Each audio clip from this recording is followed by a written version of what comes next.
क'क्राझार जिल्ला UPPL media सेलनि convenor Ashok गयारिनि बाख्नायथाव हाबाफारि।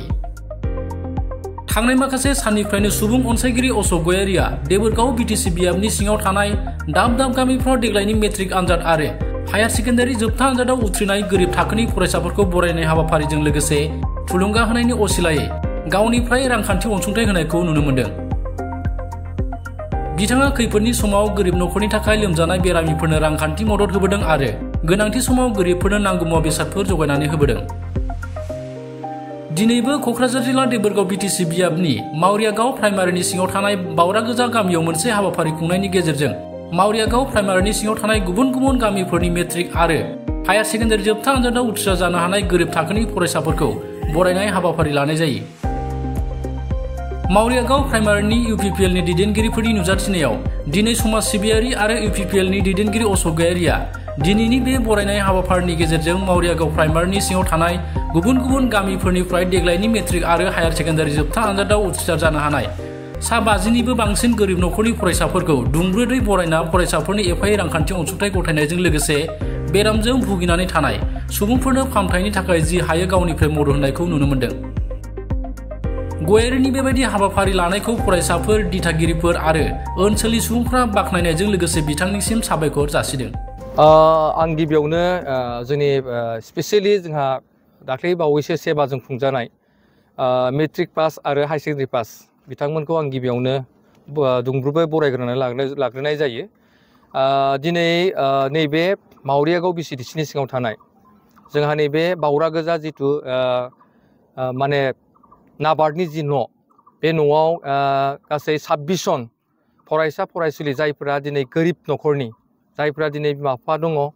माने बिथांमोना हाजिरा मावनानै जायो आरो जायफ्रा दिनै बिमा बिफा गैया मावरिया थ' बिथांमोना गोबां बेबायदि एडमिसननि गेजेरजों प्रब्लेम जादोंमोन,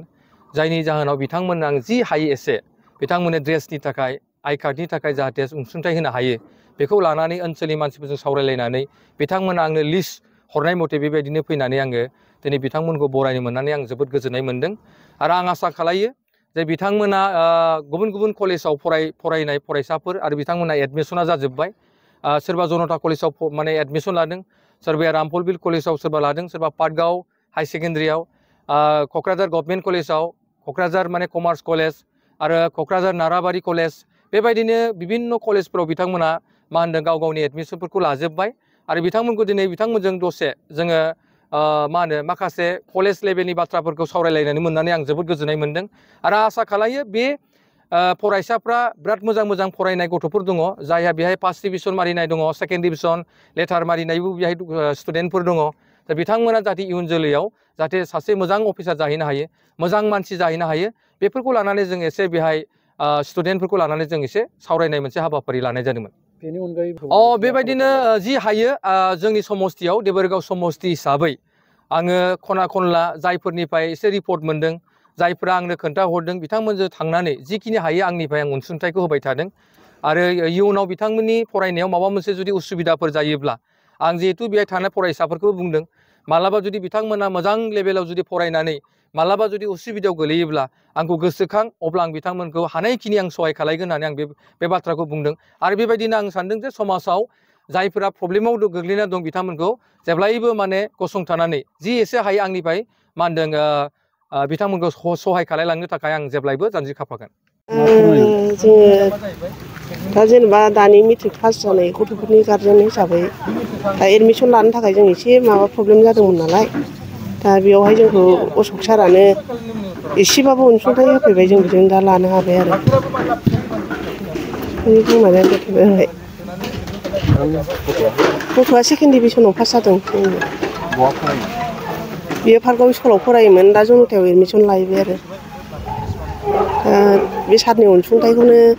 जों आजावनानै दा सारनिसिम एसे रोजा रोजा साबायखर होनाय जाबाय आरो सार मोजां मोनदों जोङो दा अनसुंथाइनि होनायनि थाखाय सारनि थाखायसो रोजा रोजा साबायखर बावबाय जों। जोंखौ अनलांनो हादों। जोंना फार्स्ट डिभिजन थांदों, जेबो लेटार थेटार मोननाय जायाखै। फार्स्ट डिभिजन थांदोंबाबो उमानन्दआव हाबोमोन आंना फिसाजोआ। फरायनायाव जोङो मोजां सुबिदा होदोंमोन, उन्दैयाबो एसे बिराद नाजादोंमोन। एसे लिटारफोर मोन्थों नंनानै बिराद माबा खालामदोंमोन आरो दा खाफालानो गाज्रि गथ'आ बिराद गोसोखौ मोजां मोनाखै लिटार मोनगौबा सानथारदोंमोन दा गैया लिटारखौ मोनाखिसै फार्स्ट डिभिजनाव थांनाय जाबाय दा बे माबायाव कस्तुरबा गान्धीयाव दोनहैबाय आरो आं उन्दैखौ फरायनाय खरसाथ' बिदिनो न'निफ्राय गारनाय जायो जोङो बिदिनो हाजिरा हुजिरा मावो बिदिनो बिफायाबो मिस्ट्रि मावो जोंहा न'खरावबो बिराद जारलाखाना जों गायै फुयैबो मोनजाया हायानो गैखाया नालाय जोंहा बिदिनो खामला हाजिरा मावनानै जों जाहोयो आरो फोरोङो उन्दैफोरखौ आरो दा हौवासायाबो बिदिनो फार्स्ट डिभिजन थांदों फिअआ हौवायाबो